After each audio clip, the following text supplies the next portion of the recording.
Muy bien, Hebreos capítulo 9.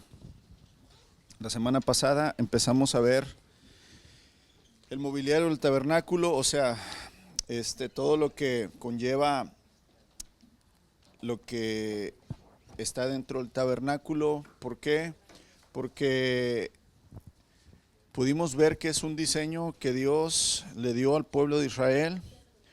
¿Para qué?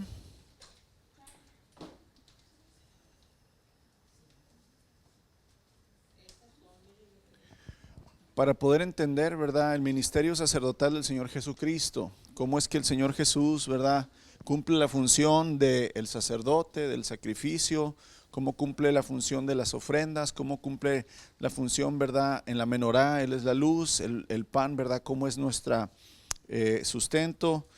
En el arca del pacto, ¿verdad?, cómo Él es y su sangre el nuevo pacto. Y vamos a ver un poco más de ello. ¿Por qué? Porque ahora estábamos hablando de el antiguo pacto y el nuevo pacto, que en Cristo ahora hay un nuevo pacto, que ya el pacto, ¿verdad?, anterior quedó obsoleto, y esto lo estuvimos viendo Hebreos capítulo 8, en el verso 13 dice: cuando Dios habla de un nuevo pacto, quiere decir que ha hecho obsoleto, o sea que ya caducó el primero, el cual ha caducado y pronto desaparecerá. Entonces, entramos al capítulo 9. Este primer pacto está hablando del pacto de Dios en el monte Sinaí con el pueblo de Israel, ¿verdad? Cuando Moisés intercedió, cuando Moisés era intermediario entre Dios y el pacto, ¿verdad? Pase, sí, adelante, adelante, no hay problema. Adelante, adelante.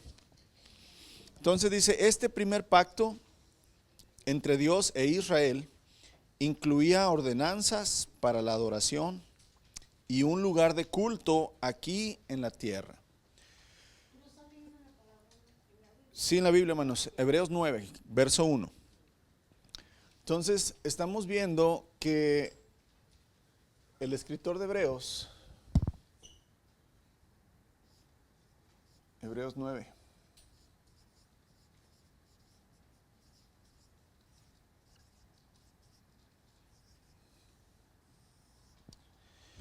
el escritor de Hebreos está mencionando que en el antiguo pacto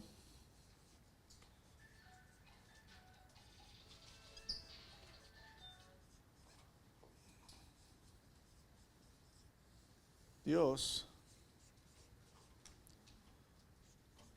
dio diseño para, número 1,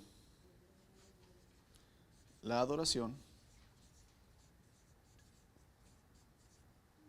Aquí se envuelven muchas cosas, ¿verdad?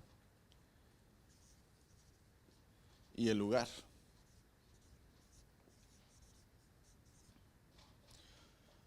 Adoración, ¿verdad?, es todo lo que eran ofrendas,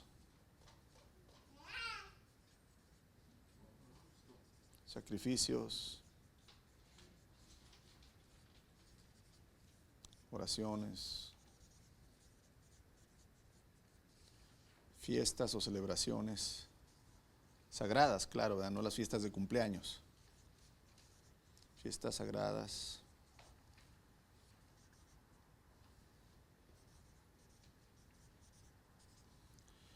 El lugar, ¿verdad?, exclusivo, el tabernáculo.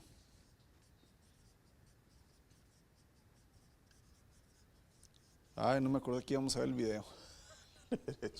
Y nadie me dice, hermanos, están viendo que está ahí.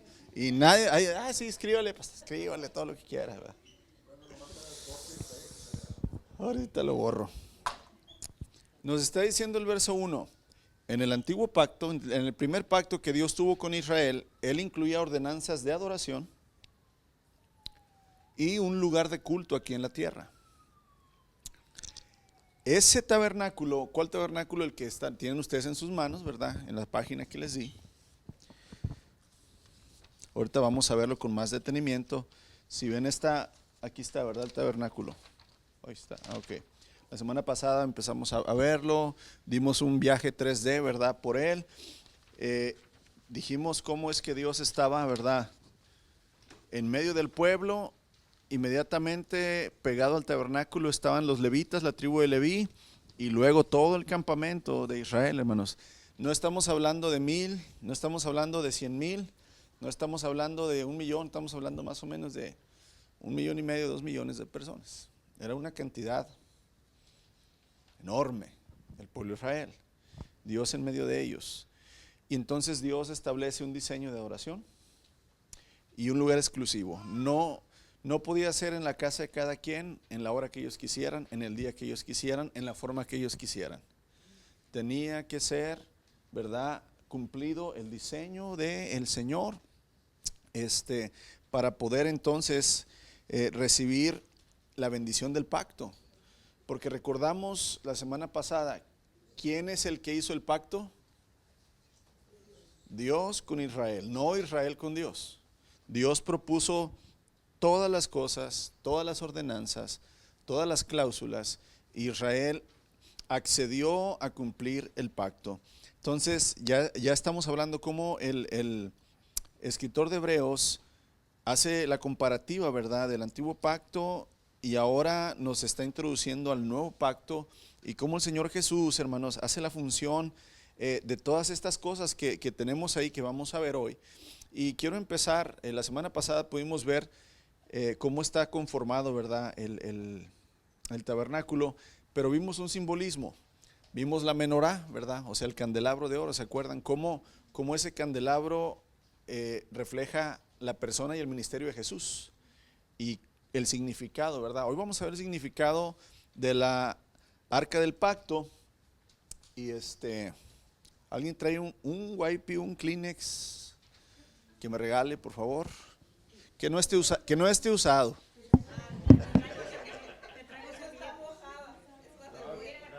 No, hermano, aquí está ya.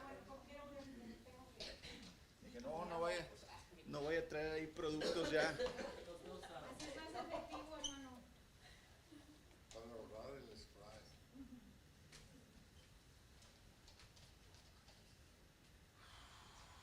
Respire profundo 3 veces y dígale al que está a un lado suyo, no te duermas, porque vamos a apagar las luces, y con el airecito bien frío, y a las 7 de la noche pues da sueñito. Okay. Vamos a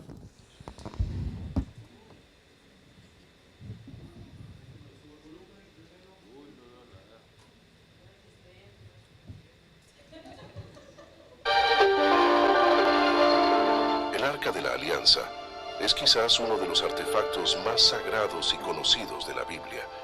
Numerosas películas y documentales han explorado su poder místico y su supuesto paradero. Aunque no intentaremos resolver el misterio de su destino a lo largo de los siglos, analizaremos por qué este objeto sagrado era tan significativo y qué nos puede enseñar sobre el poder expiatorio de Jesucristo. En primer lugar, es útil contextualizar el antiguo tabernáculo israelita, donde el arca fue colocada por primera vez. Mientras Moisés estaba en el monte Sinaí, el Señor se le apareció y le entregó tablas de piedra con los 10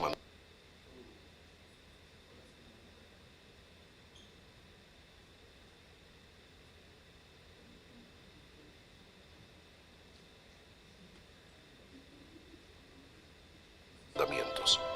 Estas leyes esenciales representaban la alianza de Dios con Israel. Si el pueblo obedecía, tablas de piedra con los 10 mandamientos. En primer lugar, es útil contextualizar el antiguo tabernáculo israelita, donde el arca fue colocada por primera vez. Mientras Moisés estaba en el monte Sinaí, el Señor se le apareció y le entregó tablas de piedra con los 10 mandamientos. Estas leyes esenciales representaban la alianza de Dios con Israel. Si el pueblo obedecía a Dios, Él los proveería, les concedería su poder sacerdotal y permitiría que todos los dignos entraran en su presencia. Así, se convertirían en un reino de sacerdotes y un pueblo santo. Sin embargo, al presenciar los truenos y relámpagos en el monte Sinaí, el pueblo sintió temor y pidió a Moisés que hablara con el Señor en su lugar. En otras palabras, impulsados por el miedo y la duda, renunciaron a la oportunidad de entrar en la presencia de Dios. Como solución temporal, el Señor designó a Aarón, el sumo sacerdote, para que actuara como mediador entre el pueblo y su Dios. Para facilitar este proceso, el Señor ordenó a Moisés construir un tabernáculo en el desierto.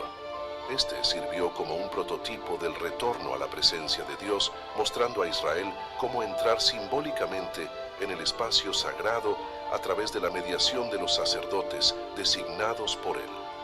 Los fieles solo podían acceder al tabernáculo por la colorida puerta en el lado este, enseñando a Israel que solo existía una entrada para iniciar su regreso a Dios.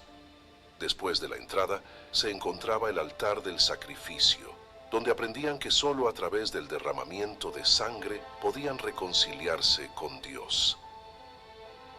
Frente al altar estaba la fuente de bronce, donde los sacerdotes realizaban rituales tales como el lavamiento de manos y los pies antes de entrar en el tabernáculo, lo que simbolizaba la necesidad de pureza espiritual. Al entrar en la estructura principal, en la sala conocida como el lugar santo, los sacerdotes se encontraban con la hermosa menorá de oro, la mesa con los 12 panes de la proposición y el altar de oro del incienso. Estos objetos simbolizaban la luz, el sustento y la capacidad de orar y dirigirse a Dios ante el velo. Al otro extremo de la sala se alzaba un gran velo bordado con querubines, seres angelicales que custodiaban la presencia de Dios.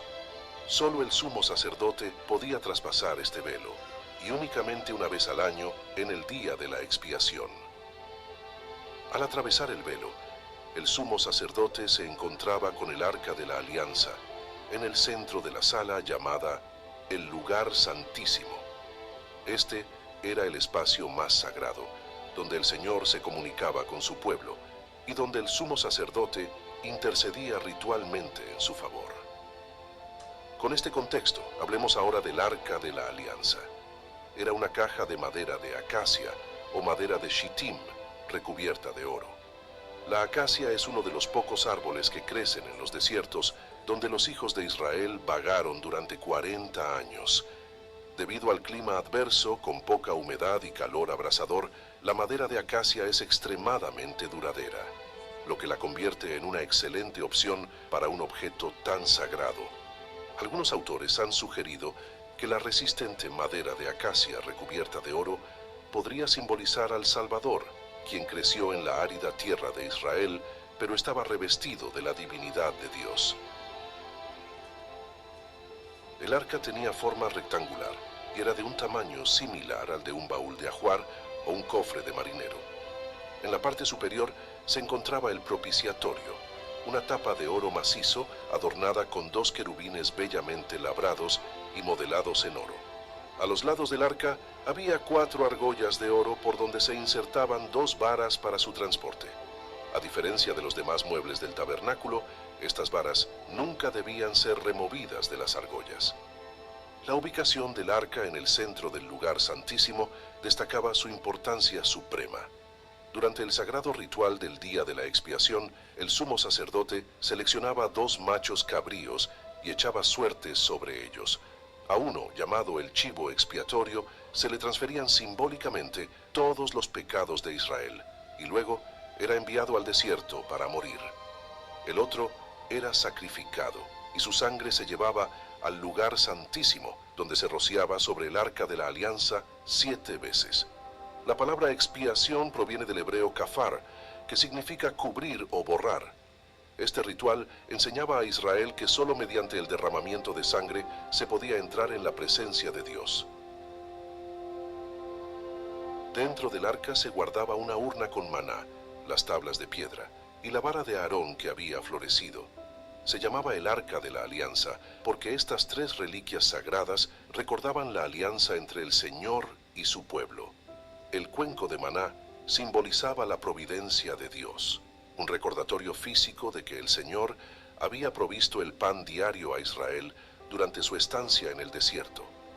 Después de alimentar a los 5,000, el Salvador explicó que, aunque Dios había dado maná a Israel, todos aquellos que lo comieron finalmente murieron. Luego se presentó a sí mismo como el verdadero y eterno maná del cielo, declarando: Yo soy el pan de vida, el que a mí viene, nunca tendrá hambre. Las 2 tablas de piedra contenían los 10 mandamientos, entregados a Moisés por el Señor. Como se mencionó previamente, Dios prometió proteger a Israel si obedecían sus leyes. Sin embargo, es importante recordar que todos, excepto Jesucristo, hemos quebrantado estas leyes en mayor o menor medida. Dichas tablas, aunque representan la justicia duradera de Dios, estaban cubiertas por el propiciatorio, lo que simboliza que su misericordia puede sobrepasar la justicia. Esto se refleja en el acto del sumo sacerdote al rociar la sangre del sacrificio sobre el propiciatorio, un símbolo de la sangre de Cristo que protege misericordiosamente a sus verdaderos seguidores del castigo total de la ley. La vara de Aarón fue colocada dentro del arca, como un recordatorio para Israel del poder del sacerdocio que procedía de Aarón. Cuando los israelitas cuestionaron la autoridad de Aarón y la tribu de Leví, Dios instruyó que se llevara una vara de cada tribu al tabernáculo. Estas varas fueron colocadas frente al arca, pero solo la de Aarón floreció. Este milagro fue un testimonio contundente de que únicamente la tribu de Leví, representada por Aarón, tenía la autoridad para llevar a cabo los rituales sacerdotales en nombre del pueblo. En cierto sentido, el Arca de la Alianza puede verse como una especie de caja de seguridad sagrada. En su interior guardaba algunas de las reliquias más importantes de la historia de Israel, sirviendo como un testimonio perdurable de las promesas de la alianza. Estos objetos, colocados en el corazón del lugar santísimo, recordaban al pueblo la ley y las enseñanzas de Dios, la autoridad sacerdotal designada para guiarlos y la promesa divina de alimentarlos y protegerlos, siempre y cuando cumplieran sus convenios. Lo más importante es que estos elementos estaban cubiertos por el propiciatorio, simbolizando que las leyes, ordenanzas y bendiciones de Dios se realizan a través de la sangre misericordiosa y expiatoria de Jesucristo, el verdadero Cordero de Dios.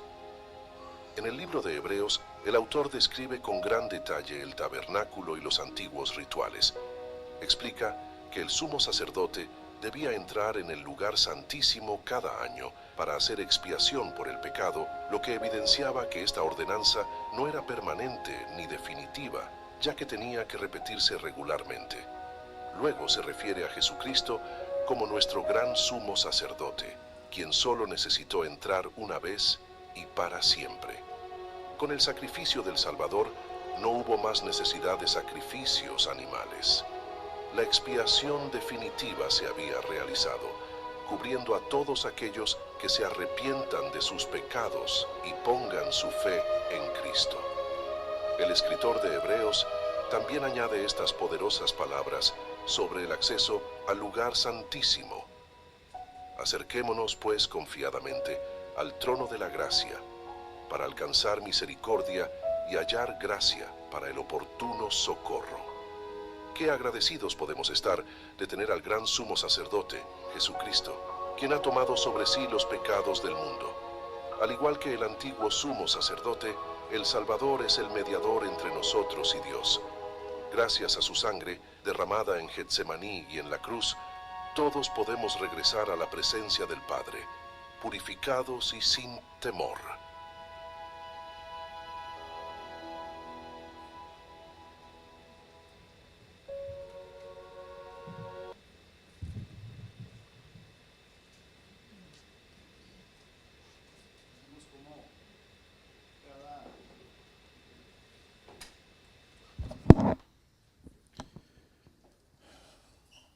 Cada uno de los artículos que encontramos, amados, en el tabernáculo tiene un simbolismo en Cristo Jesús. Hebreos capítulo 9, empezamos a leer, ¿verdad? Este primer pacto entre Dios e Israel incluía ordenanzas para la adoración y un lugar de culto aquí en la tierra. Ese tabernáculo estaba formado por 2 salas. Si vamos a nuestra hojita, ¿verdad?, que dice aquí el tabernáculo, ¿sí? Del lado izquierdo podemos ver Y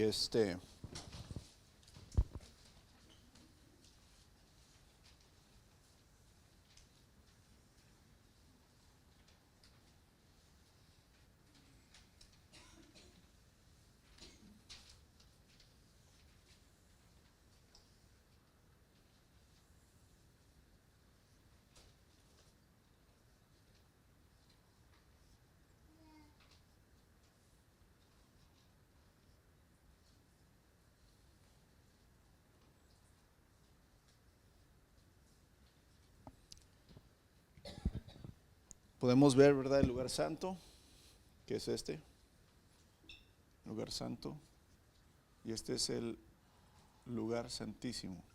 Ok. Entonces nos dice, este tabernáculo estaba formado por dos salas, verso 2, Hebreos 9:2. En la primera sala, y nos empieza a explicar, ¿verdad? Porque acuérdense que el escritor de Hebreos le está escribiendo a los hebreos, a los judíos, que esto ellos ya lo sabían desde chipitiwininíos, ¿verdad? Ya se lo sabían esto de memoria, ellos, esto era algo que les enseñaban, ¿verdad? Entonces, él simplemente está recordando y está poniendo en su mente de ellos, ¿verdad? En la primera sala había un candelabro, una mesa y los panes, ¿verdad?, sagrados sobre ella. En la segunda sala, llamada lugar santo, ¿verdad? Este era, perdón, el lugar santo. Dice, esta sala se llamaba lugar santo, verso 3. Luego había una cortina, que viene siendo este velo, ¿verdad? Un velo grueso, una cortina gruesa, detrás de la cual se encontraba la segunda sala llamada lugar santísimo.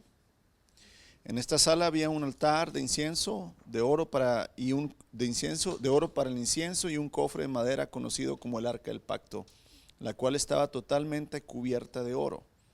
Dentro del arca había un recipiente de oro que contenía el maná, la vara de Aarón, a la que le habían salido hojas, y las tablas del pacto, que eran de piedra. Por encima del arca estaban los querubines de la gloria divina, cuyas alas se extendían sobre la tapa del arca, es decir, el lugar de la expiación. Pero ahora, no podemos explicar estas cosas en detalle. ¿Por qué? Porque ya no estaba nada de el arca del pacto, hermanos, ya no estaba en el templo de Salomón. Recuerden que el rey Nabucodonosor se lleva cautivos a Israel, destruye el templo que había construido Salomón y se llevan todo el mobiliario excepto el arca. El arca ya no estaba ahí. Muy posiblemente, ¿verdad?, inteligentemente, la escondieron los judíos. Era lo más preciado que había. La esconden. Pero cuando usted lee, ¿verdad?, creo, en el Antiguo Testamento nos da una lista de las cosas que Nabucodonosor se lleva, empieza a decir, y de los mobiliarios de bronce se lleva, ¿verdad?, el mar, o sea, que es la fuente, el altar, y de oro, la menorá, ¿verdad?, el altar de incienso, el pan, pero nunca se menciona el arca del pacto. Por eso dice aquí el escritor de Hebreos, bueno, cuando habla exactamente, ¿verdad?, del arca, dice, pero ahora no podemos explicar estas cosas en detalle, porque ya no estaba. Y hay que apuntar esto, hermanos. El Señor había prometido a Israel que siempre estaría su presencia con ellos. Y el arca simbolizaba la presencia de Dios. Usted tiene aquí esta hoja, ¿sí? En mi parecer, no soy un arqueólogo, no soy un experto en los objetos, ¿verdad?, de culto judíos, hermanos. Pero en mi parecer, el arca, el diseño del arca es este. Yo sé que siempre hemos visto dos querubincitos arriba, ¿de dónde? De la tapa, ¿verdad? Pero en realidad tenemos que entender, el arca del pacto también es llamado el asiento de la misericordia. Un trono, es el trono de la presencia de Dios. Ahora, un trono, ¿verdad?, se tiene que poder sentar la persona. Y entonces cuando tú observas con detalle, ¿verdad?, por eso le pongo primero aquí lo que viene siendo el propiciatorio es esta tapa, es la tapa que cubre, ¿verdad? El arca que cubre, ¿verdad? Esta pequeña caja de madera. Entonces, la sangre se rociaba sobre el propiciatorio, sobre la tapa, porque ahí es donde la presencia de Dios, ¿verdad?, estaba. Y aquí abajo podemos observar mejor, ¿verdad?, cómo es que las alas de los querubines hacen lo que viene siendo el respaldo, ¿verdad?, del asiento, y ellos están viendo hacia la presencia de Dios. Cuando tú lees los relatos bíblicos,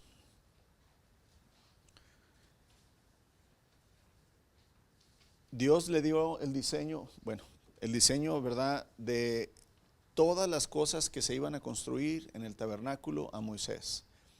Las llevan a cabo y después, más adelante, el rey David, ¿verdad?, ya cuando estaba establecido el pueblo de Israel en la tierra prometida, se hace un palacio para él. David fue el segundo rey.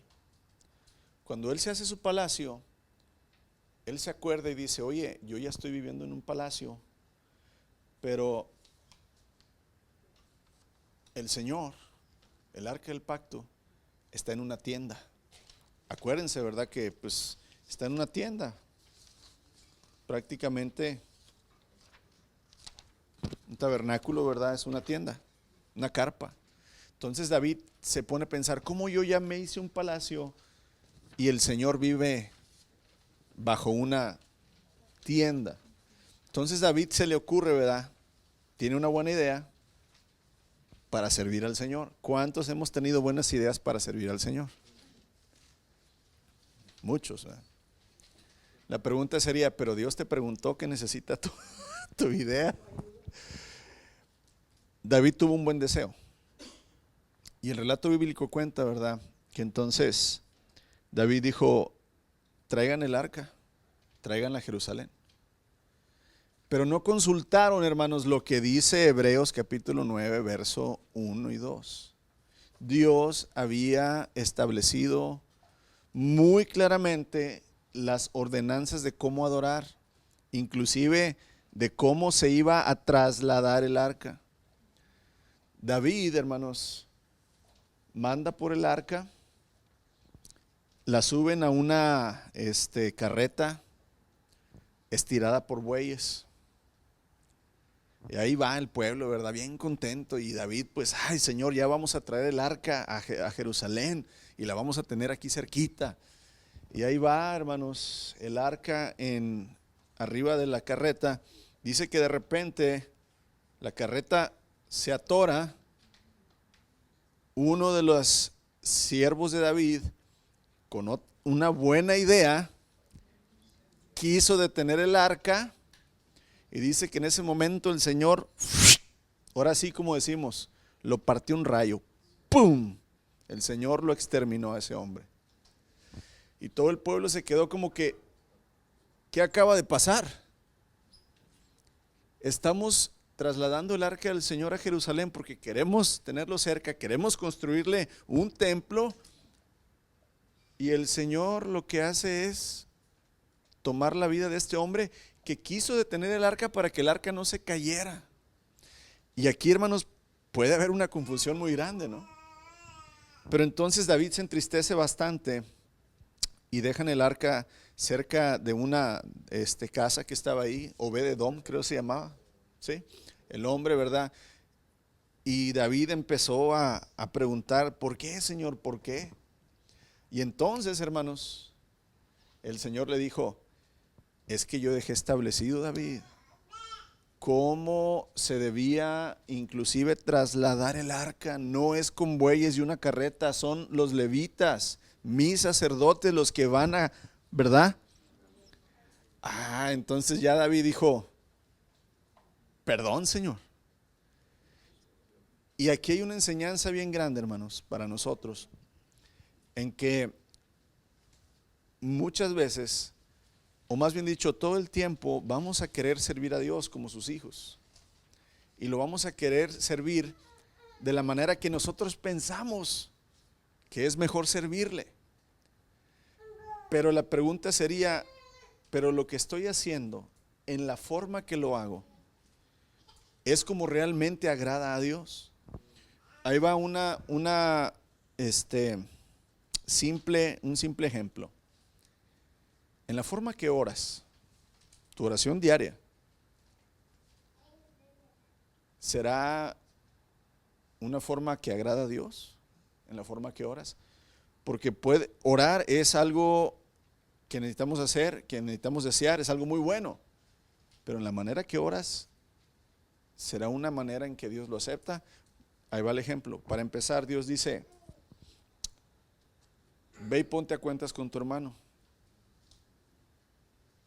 Dice, es más, si vienes al templo, dice el Señor, si vienes a mi casa a traer ofrenda y estás bronqueado, estás peleado, traes un rencor, traes pique con alguien, dice, deja tu ofrenda ahí en tu lugar, ve y reconcíliate con tu hermano y entonces regresa y presenta tu ofrenda. Por ejemplo, marido y mujer. La palabra dice que si el hombre o la mujer están peleados, disgustados entre marido y mujer, dice que el Señor no escucha tu oración. Ah, carambas. Entonces, es que esa es la manera de Dios, no es a tu manera. Aunque tú ores 3 horas, pero estás peleado, ¿verdad?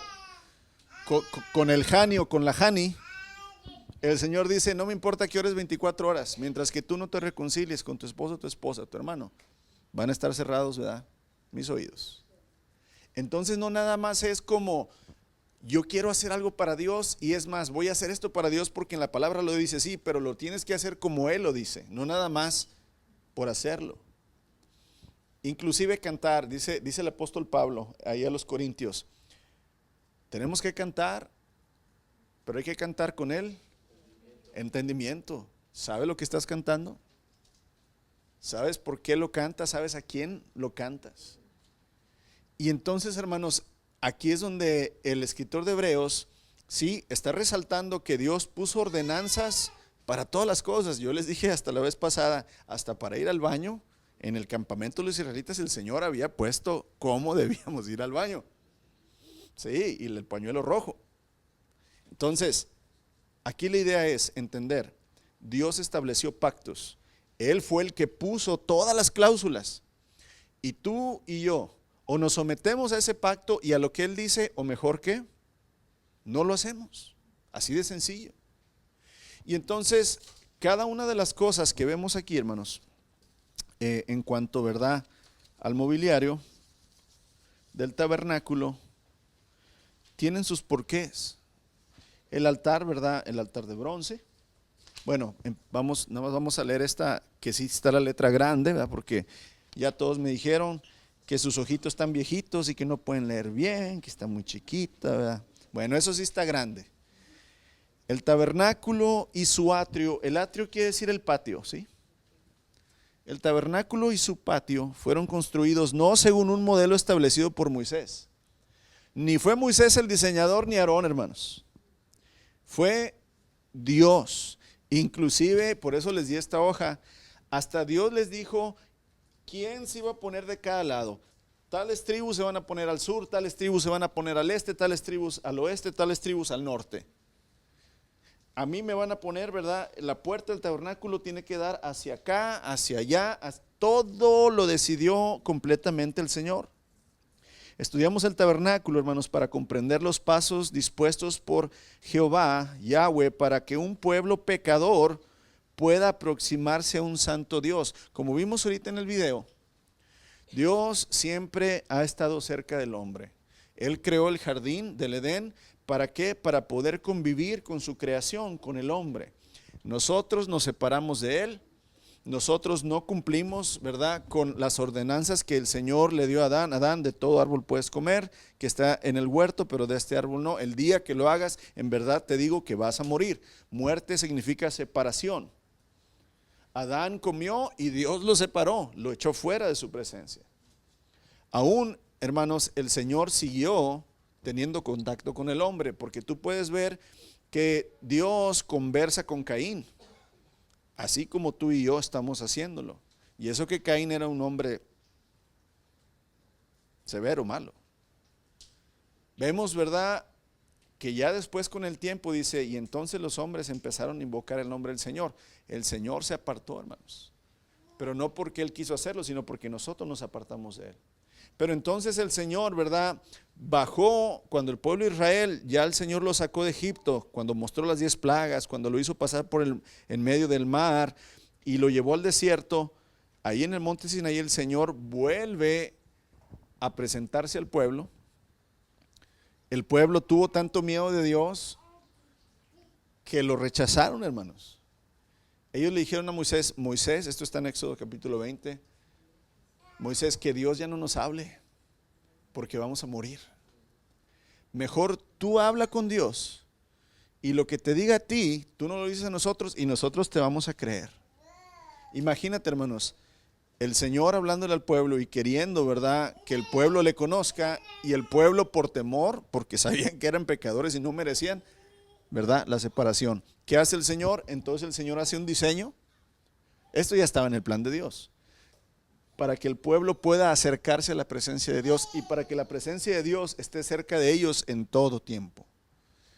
Y por eso el diseño, ¿verdad?, del tabernáculo es tan importante, porque cada uno de estos son símbolos de cómo el Señor quiere acercarse a nosotros.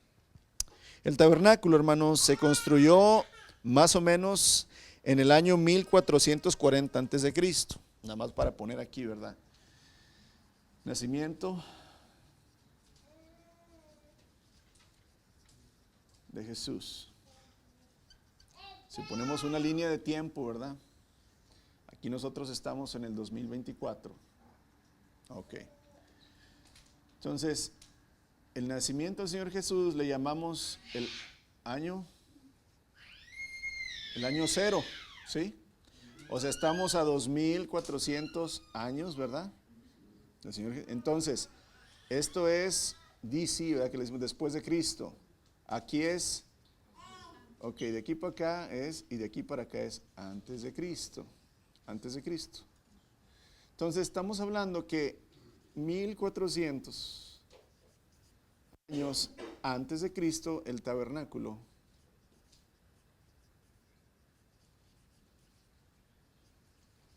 es construido.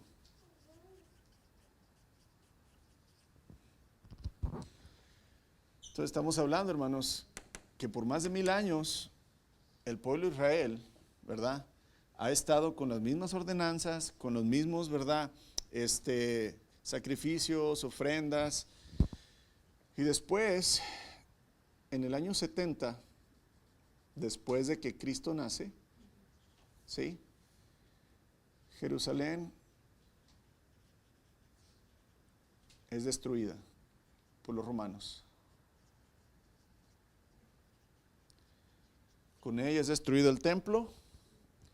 Y ahorita no queda más que la pura base, el puro cimiento. No hay nada. ¿Sí? Entonces, aquí es donde la comprensión, ¿verdad?, de que el tabernáculo en el antiguo pacto, hermanos, cumplió su función.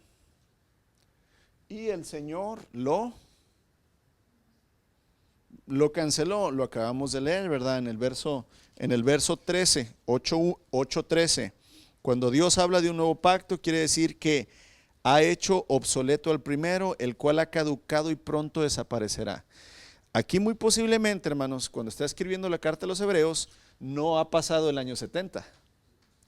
Aquí entre el año 0 y el año 70, en el año 30, 33 es cuando muere Cristo. Muy posiblemente esta carta es escrita, ¿verdad?, entre el año 30 y el año 70. Entonces, por eso él dice, está a punto de desaparecer, aunque en el sacrificio de Cristo y su resurrección inicia y se cumple.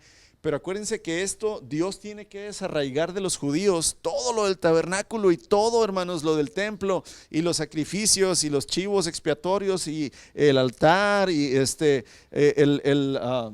incienso. Tiene que quitar de su mente todas estas cosas y ahora usar ese recuerdo para enfocar que cada una de esas cosas es el ministerio del sumo sacerdote según el orden de Melquisedec, Jesús.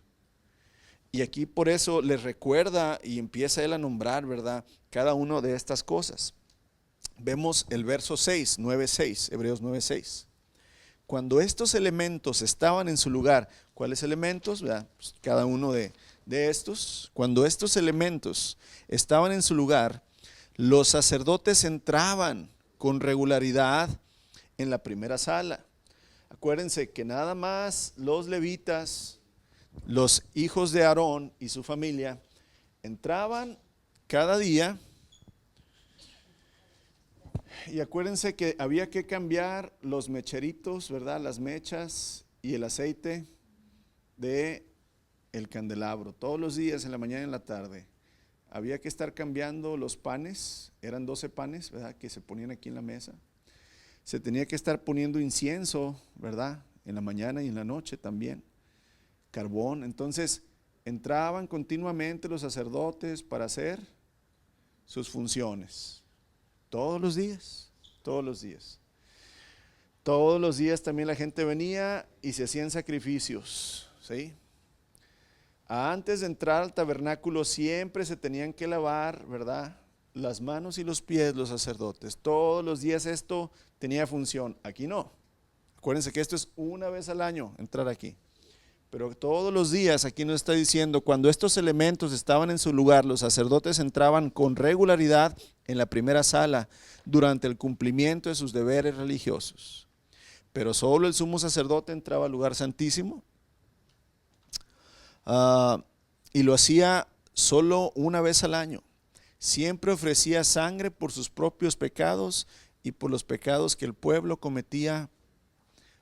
Y note lo que sigue: por ignorancia.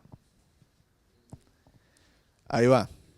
Es decir, como Dios les había dado la ley, y Dios les había dicho en número 6, y repetirás estas palabras a tus hijos, ¿verdad?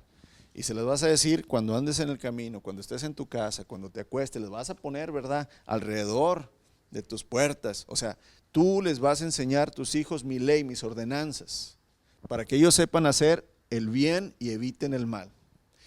Y cuando, como dijo el Chavo del 8, cuando se les chispotee sin querer, entonces van a tener que venir al tabernáculo, van a tener que ofrecer sacrificio por los pecados, ¿verdad?, que cometieron por ignorancia. No los pecados que cometieron de, pues ahorita lo hago y al ratito le pido perdón a Dios. No, hermanos, los pecados por ignorancia. Mediante esas ordenanzas, el Espíritu Santo, hermanos, daba a entender que la entrada al lugar santísimo, hermanos, estamos todavía leyendo el verso 8, 9:8. Mediante esas ordenanzas, el Espíritu Santo daba a entender que la entrada al lugar santísimo no estaba abierta a todos, en tanto siguiera en pie el tabernáculo y el sistema que representaba. O sea, aquí, hermanos, les vuelvo a repetir, solo los levitas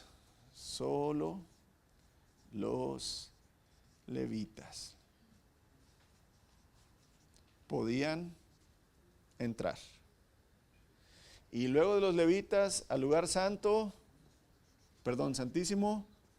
solo los hijos de Aarón, o sea, sumo sacerdote. O sea, estaba restringido, hermanos, estaba restringida la presencia de Dios. Sí, Dios estaba en medio de todo el pueblo, pero los que se querían acercar a Él, no, nada más eran los levitas. Y los que querían acercarse más a su presencia, no, solamente el sumo sacerdote, el mediador. Estaba restringida la presencia de Dios. Y esa era la idea que Dios quería poner en el pueblo. Ustedes no pueden entrar a mi presencia, porque si lo hacen, exactamente, son indignos. No pueden hacerlo solamente de la manera y en el tiempo que yo se los indique, nada más. Y aquí entonces eso era lo que el Señor quería grabar en la vida, hermanos, del pueblo de Israel por más de 1000 años. cuando ellos hacían y veían esto y se les explicaba para qué era, claro, ellos no sabían, hermanos, que iba a venir un Mesías. Dios había prometido, hermanos, al hijo de la mujer, desde Génesis capítulo 3, verso 17, cuando está maldiciendo, ¿verdad?, a la serpiente, cuando la está castigando y a la mujer, y le dice a la serpiente, el hijo de la mujer, ¿verdad?, tú lo vas a herir pero él te va a aplastar la cabeza, o sea, él va a terminar contigo. Ya desde ahí el Señor había prometido, hermanos, un Mesías, un Redentor, alguien que iba a venir y los iba a sacar. Y pasan miles de años, estamos hablando, ¿verdad? Pues 1400 años antes de Cristo, pero aquí estamos hablando que entre el Adán y nosotros hay 7000 años, hermanos. Entonces, estamos hablando, ¿verdad?, que por 5000 años, poquito menos, el pueblo sabía que Dios iba a enviar a alguien, pero no tenían bien en claro quién. Los profetas, hay muchas profecías mesiánicas, ¿verdad?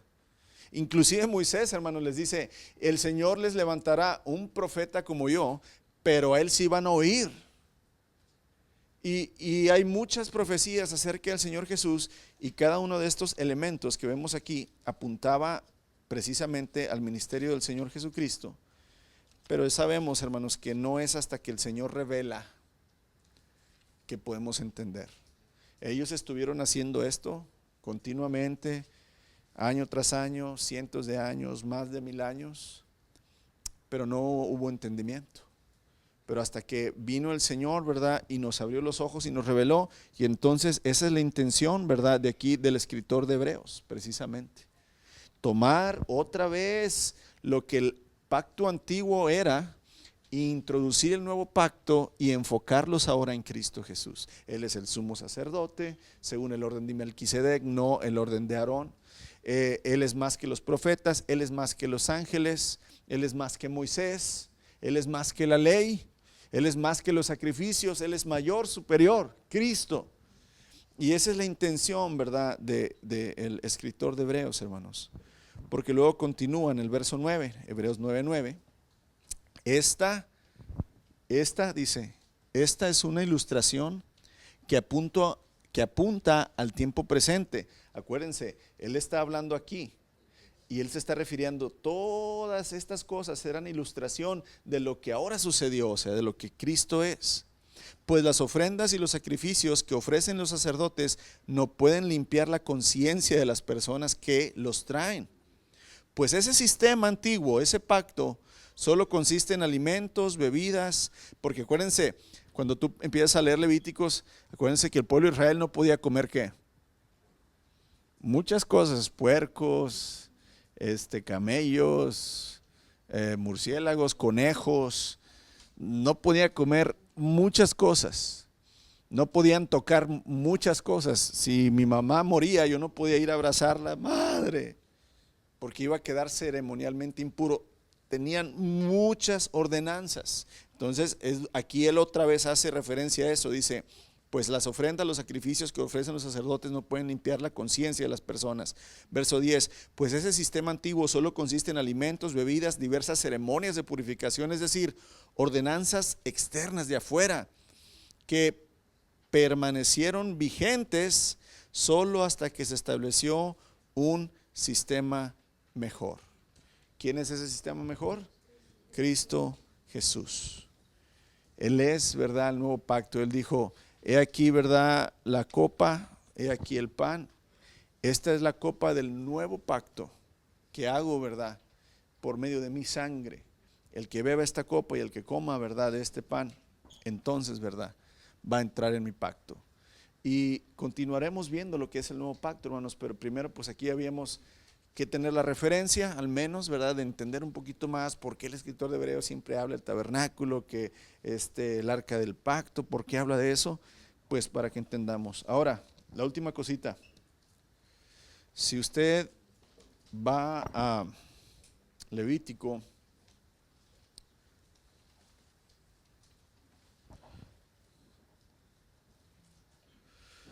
capítulo 16, verso 14, es una de las ordenanzas del Señor. Cuando el sumo sacerdote entra al lugar santo para una vez al año para rociar la sangre sobre el arca. Dice, tomará de la sangre del novillo, o sea, ya sea de un toro o de un chivo, y la rociará con su dedo en el lado oriental del propiciatorio. También delante del propiciatorio rociará con su dedo 7 veces la sangre. Inclusive, hermanos, nos está diciendo, ¿verdad? Sí, tengo rojo. Inclusive el Señor le está diciendo de qué lado iba a qué, a rociar la sangre. No la rociaban, hermanos, en todo el propiciatorio. Siempre era en el mismo qué. Pregúntese por qué.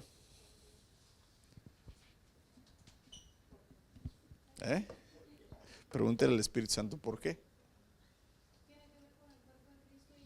Con la sangre de Cristo. Con la sangre de Cristo tiene que ver. Miren, no, esto no viene en la Escritura en la manera contada, pero sí en la manera, hermanos, que debemos entender. Si Cristo es el Cordero de Dios que quita el pecado del mundo, y el arca del pacto está guardada, porque no se la llevaron los babilonios, el asiento de la misericordia va a ser testimonio del Señor, va a volver a salir.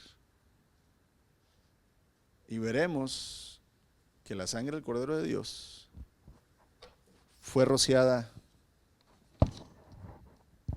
exactamente el lado reservado que estaba para él. ¿Sí? Y lo vuelvo a repetir, no dice la palabra tal cual yo lo estoy diciendo, pero le voy a traer una escritura donde se puede interpretar eso y entender, hermanos, que si por más de 1000 y feria de años se hizo así, entonces el Cordero, la sangre del Cordero llegó a ese lugar. Y ahí es donde el Señor va a dar testimonio que la sangre del Cordero sí nos justificó, lo que dice Romanos capítulo 3. Vamos a terminar con esa lectura. Porque para nosotros a veces esto se nos hace como que algo ya, un cuento de hadas. Ya, ¿verdad? Pero en realidad, hermanos, sí, pero en realidad, es más que eso. Es más que Romanos capítulo 3.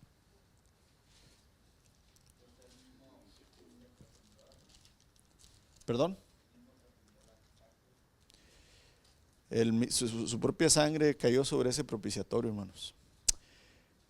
Dice el apóstol Pablo, verso 21. Con esto terminamos ya, hermanos. Romanos 3, 21 en adelante. Pero ahora, tal como se prometió tiempo atrás en los escritos de Moisés y de los profetas, Dios nos ha mostrado cómo podemos ser justos delante de Él sin cumplir con las exigencias de la ley. Aquí está hablando también Pablo del antiguo pacto. Dios nos hace justos a sus ojos cuando ponemos nuestra fe en Jesucristo. Y eso es verdad para todo el que cree, sea quien fuere. Pues todos hemos pecado, nadie puede alcanzar la meta gloriosa establecida por Dios. ¿Se acuerdan? ¿Nadie puede alcanzar qué? Nadie podía entrar, hermanos. Todos estábamos fuera, el Señor restringía la entrada.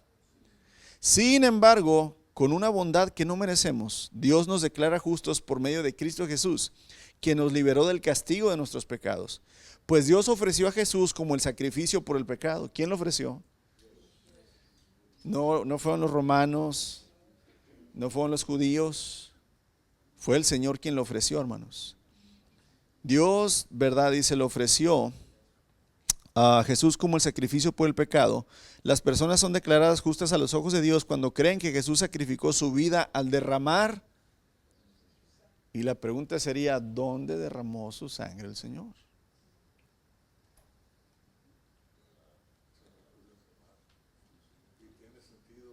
Y en esa cruz del Calvario,